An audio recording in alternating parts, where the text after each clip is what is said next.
പത്തനംതിട്ട കൂടൽ പത്തേക്കർ ഭാഗത്ത് പുലിയെ കണ്ടെത്താനായി ഡ്രോൺ പരിശോധന.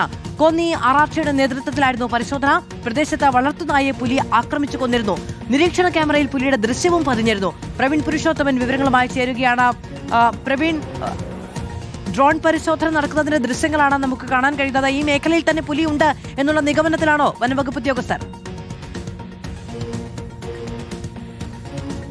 മധു, കഴിഞ്ഞ ദിവസം ഇവിടെ ടൈഗർ ട്രാപ്പ് ക്യാമറ സ്ഥാപിച്ചിരുന്നു. അതിന്റെ വിശദമായിട്ടുള്ള പരിശോധനയിൽ പുലിയുടെ സാന്നിധ്യം തിരിച്ചറിഞ്ഞിട്ടുണ്ട്. അതിന്റെ അടിസ്ഥാനത്തിലാണ് ഇന്ന് അവിടെ ഡ്രോൺ പരിശോധന നടത്തിയത്. ഇന്ന് കാലാവസ്ഥ പ്രതികൂലമായിരുന്നു, അതുകൊണ്ട് ഡ്രോൺ പരിശോധന ഇപ്പോൾ തൽക്കാലം നിർത്തിവെച്ചിട്ടുണ്ട്. പക്ഷേ വനപാലകർ അറിയിക്കുന്നത് അടുത്ത ദിവസവും വിശദമായിട്ടുള്ള പരിശോധന തുടരുമെന്നാണ്. പട്രോളിംഗ് അവിടെ സ്ഥിരമാക്കാനും തീരുമാനിച്ചിട്ടുണ്ട്.